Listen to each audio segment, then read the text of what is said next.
Bonjour à tous. Gros chantier au Grésy. À Dijon, le commissariat des Grésy va être entièrement rénové. La municipalité annonce un investissement de 750 000 € pour moderniser le bâtiment. Rénovation énergétique, nouveau accès pour les personnes à mobilité réduite et sécurisation du site selon les normes de la police nationale notamment. Les travaux débutent très bientôt et doivent s'achever en 2026. Un appel à dons dans le Jura, un chantier urgent pour préserver l'ermitage de Conliège.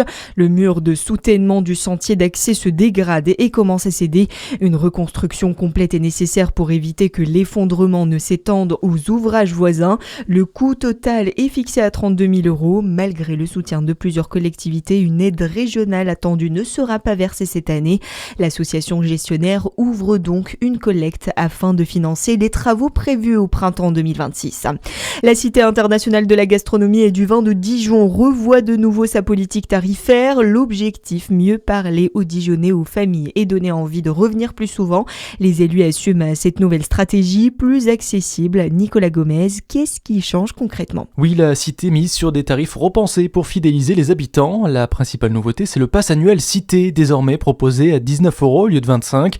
Il ouvre un accès illimité à toutes les expositions et offre des réductions en boutique ou pour les accompagnants. Autre nouveauté, le Dijon City Pass reste fixé à 6,50 €, mais il s'enrichit d'un cadeau gourmand offert à la fin de la visite. Pour séduire les familles, un atelier conte est aussi lancé pour les enfants de 3 à 6 ans au prix de 2 €. Enfin, la boutique poursuit son expansion avec près de 900 références, sans hausse des prix. Un choix assumé, compenser la gratuité des expositions permanentes par les ventes. Ces ajustements doivent renforcer l'attractivité du site à l'approche de la nouvelle année. La grande bourse au vélo arrive à Chalon-sur-Saône. La 43e édition de la bourse au vélo d'occasion se tiendra du vendredi 5 au dimanche 7 décembre au parc des expositions. Plus de 1000 vélos et de nombreuses pièces détachées sont attendues pour ce rendez-vous populaire. Le dépôt des vélos aura lieu vendredi après-midi. La vente au public se déroulera samedi de 9h à 18h. Dans le reste de l'actualité, les tarifs de l'électricité dans le viseur de Sébastien Lecornu. Le chef du gouvernement a demandé hier à son ministre de l'économie de travailler sur la baisse des prix du courant pour les Français. Selon le ministre chargé du pouvoir d'achat, Serge Papin, l'objectif est d'atteindre une réduction de 10%. Des mesures pourraient ainsi être annoncées dans le cadre d'un grand plan écologique de décarbonation de l'électricité et de l'énergie.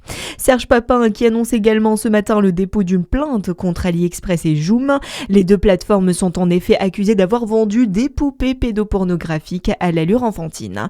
Et puis la flamme olympique commence son périple aujourd'hui, direction les Jeux d'hiver de Milan-Cortina. Elle sera allumée comme le veut la tradition à Olympie en Grèce. À suivre votre météo sur Fréquence Plus.